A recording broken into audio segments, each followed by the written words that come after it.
Hey, what's up guys, it's Seeker here with another video to Helldivers, and this one we'll be going over how to take down the Illuminates.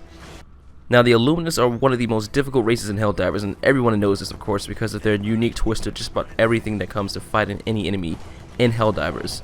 Now this is going to be no more true than for the beacons. The beacons are where the nests to the bugs and the cyborgs AA guns, in which you have to call in the hell bombs or these heavy anti-fortress type of stratagems to destroy them. For the beacons though, their twist is that they come with shields, and these shields can take a considerable amount of damage before allowing you to destroy the beacons within inside them. Now when it comes to destroying the beacons inside them, I did this incorrectly in the beginning. I would call in 2 hell bombs, try to time them perfectly so that one lands right after the first one detonates, and then detonate the second one and wipe it out. It was very difficult, especially for a level 10 mission, and it is not the way to do this. In fact, there are a lot of simpler, and I don't know why I didn't think of easier ways to do this. One of which is to take out the shield, of course, with your small arms. Your assault rifles, shotguns, and sniper rifles can take out these shields. It does take a lot of bullets or a lot of laser fire, but you can do it. You can also call in things like thunder strikes or mini dive bombers, air strikes, and stuff like that. They do soak up a lot of damage, but they will go out. If not, you can always resort to using the HAV, which can take this out as a high damage 90mm cannon. You can also use the Strider missile, which will completely wipe out both the shields and the beacon. You know, any one of those matches ever, but like I said, you just gotta drop the shields first, then bring in your explosives, usually a thunder strike, or you can use your EAT 17s, you can use the HAV like I said, or you can use a Strider missile, the Hell Bomb. Taking out the shields is priority and just all you need to really do.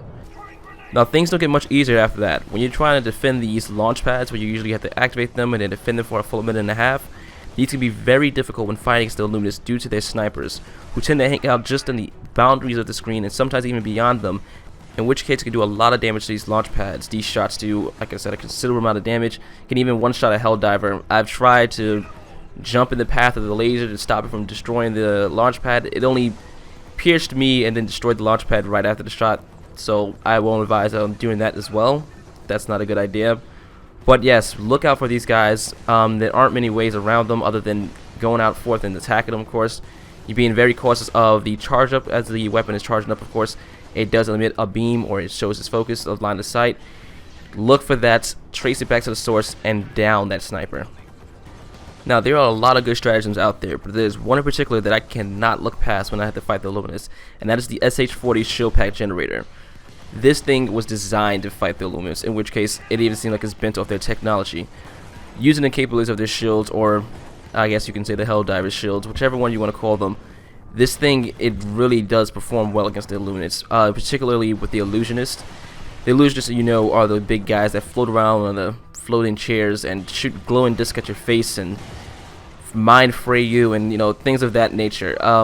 The Illusionists have, like I said, the mind fray kind of thing where it sends out a pulse, everybody knows it, and reverses all your controls for your inputs from your controller and makes it hell, and it usually results in death. When it comes to fighting these guys, getting away from that mind fray is like high priority, of course, but when you have the SH-40 shield pack generator, you don't really have to worry about that, at least for the first strike. The mind fray does not work through the shield, as well as the glowing disc of death. You're able to survive at least one hit with it when you're using the shield. Of course, I haven't maxed out my shields. I don't know why, but I haven't maxed it out, so maybe at a higher difficulty it can take up more damage.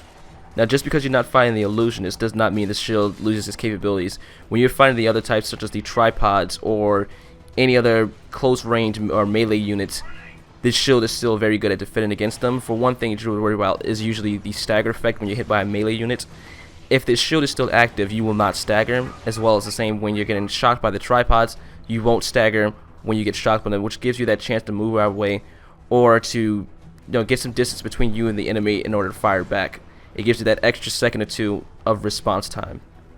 But while we're on the topic of Illusionists, you should know that the Illusionist projectile, that glowing power disc of death, can be destroyed before it actually reaches its target. And I'm not just talking about when it collides with walls or other Helldivers, for example. I'm talking about it can be actually shot out of the air. If you're shooting at the Illusionist, you'll usually see an explosion go off. Like, say, if you shoot at him straight dead center in the face, you'll see an explosion go off sometimes. It's because he's tried to trigger the glowing power disc of death and it was immediately shot. If not, in which case, if you have a considerable amount of distance between you and the disc, because I cannot rate your accuracy, of course, But if you do have a good amount of distance, you can turn around and fire back at this thing, of course, and destroy it mid-air, and it is perfect. I mean, getting that thing off the field is just like almost the top priority when fighting the Illusionist. These things, like I said, home in on you and do a monstrous amount of damage, even towards the exosuits and vehicles. This guy, this Illusionist, is like beastly in power. So just remember, like I said, you can destroy these power discs of death, or if you are shooting at the Illusionist already, just aim for dead center right in the front so that you can take this thing out as soon as it starts to form, of course, and generally you won't have to deal with that problem at all. Now, it should have come as a surprise that the Illuminants are packing shields. I already said earlier in this video, and you see them on the field, of course, with them, like the tripods and the Illusionist. These shields can take a considerable amount of damage, and even in case they don't take a considerable amount of damage, they can regen pretty quickly. So I'd advise sticking to one target at a time. This ensures that you're not wasting any of your ammo, because that ammo is very precious and sometimes very rare. So you typically do not want to waste it. Now, you should also be very wary of shielded units because they have other perks to them by using that shield that other units will not have. For example, you can't stun a shielded unit. Not until the shield is actually taken out can the shielded unit actually be stunned. This goes in effect for stun mines, for stun rounds, to generally anything that stuns. You can't stun them if they have a shield up. Another thing that the shields are capable of doing is stopping unstoppable rounds, of course. Though they are marketed as unstoppable rounds, they can be stopped, and shields are one of the things that can stop them. So if you're going to use your Justice or your Railgun, know that these unstoppable rounds will be stopped by shields. This doesn't mean don't use them, because when you are fighting a group of tripods, which is typically where the unstoppable rounds would be the best use, do know that if the unit has lost his shields, the round will go through him and hit the guy behind him that has the shield. And if he loses his shield, of course, it would go to the next guy behind them. So I still use my Justice on the Illuminate fights because it is an amazing assault rifle, and those unstoppable AP rounds are destructive. Now, if fighting isn't your thing, but running is, know that you're in luck, because you can outrun most of the Illuminate units. This is true for the tripods, the Illusionists, the scouts, generally all the units except for those guys with the double blades. You can outrun them. And this is without cardio, of course. With cardio, you can probably even outrun these guys as well. Know that if you need to flee combat, and that is actually a strategy, don't worry about running away from a fight. You're not going to be labeled, you know, a traitor or a coward or things like that. In which cases, running is sometimes the only option and the best option. In which case, know that you can outrun these guys, get in some good distance between them, and regrouping or re-strategizing with your squad, or yourself, if you're running solo, of course, is a good idea when you're overwhelmed. So therefore, know that you can outrun these guys. You don't have to worry about engaging them the entire time. Turn around and just hightailing it out of there is not a bad idea. Now, when it comes to your stratagem selection for Illuminate missions, you should keep in mind that turrets and the Tesla towers are a no-no. And I mean this even at the lower difficulties. Just don't go with these guys because they will serve little to no purpose at all. When it comes to defending such sites, you should probably go with mines or strikes or just anything else. These stationary defensive units are they're not worth it at all. This is because of those Aluminous Snipers once again. They, like I said, they would hang out in just the boundaries of the screen and just pick off targets from there. And when you have these stationary units such as the turrets and the Tesla towers, they would just continuously snipe them and destroy them before they can actually reach their potential, or before they can actually provide any assistance at all. They would get very little action time and therefore be completely useless slots in your stratagem loadout.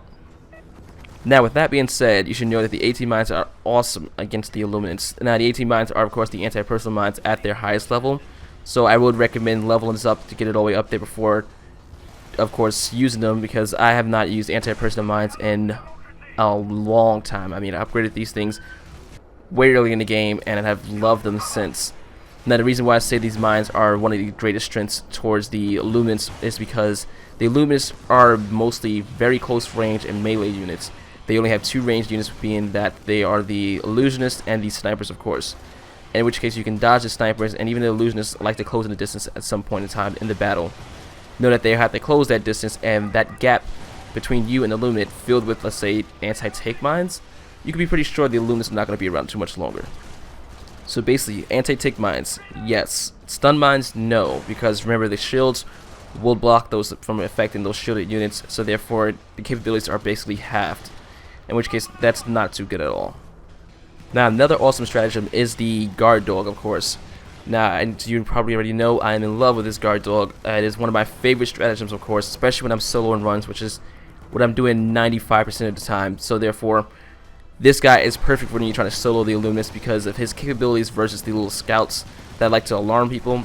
At higher difficulties, these things come with shields, and their response time for those alarms are very fast, in which cases you sometimes do not have the time to line up a shot or put in a decent enough amount of damage before the alarm is actually raised, and which this guard dog with its assistance is a godsend, honestly.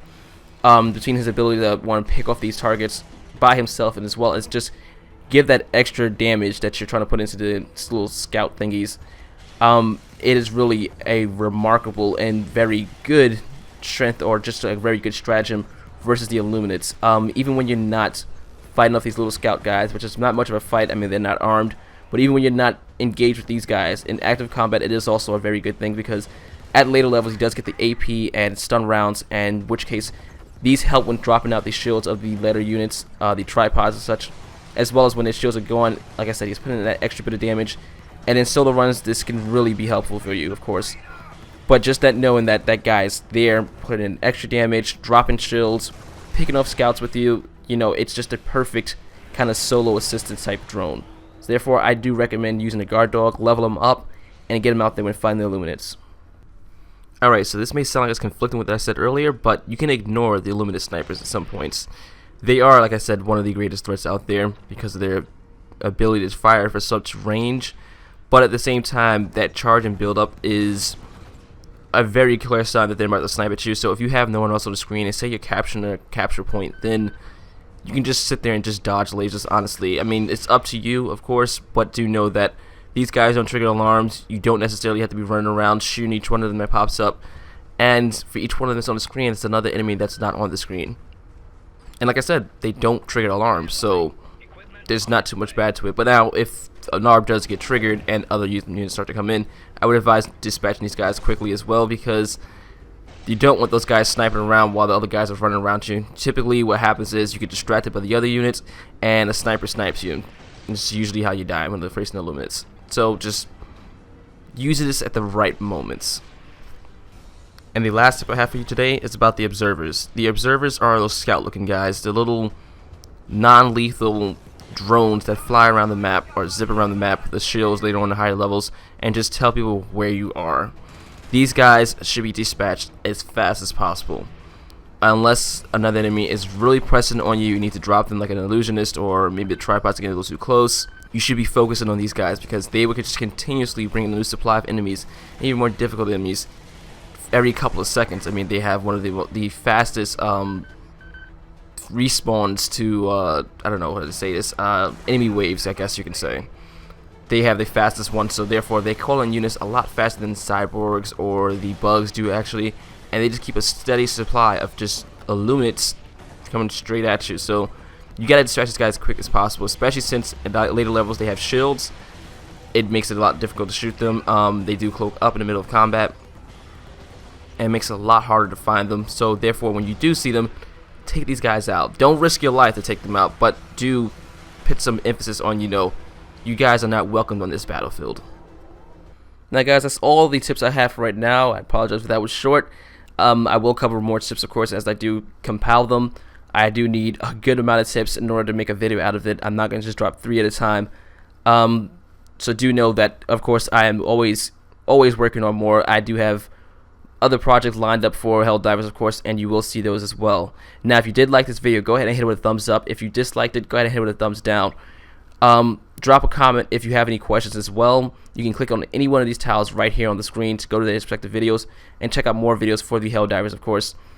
Do know, like I said, I will be uploading more videos, of course, for Helldivers. It is a game I strongly do play, and that requires a lot of assistance in, so therefore I will, of course, be providing my knowledge from playing too much of this game, of course.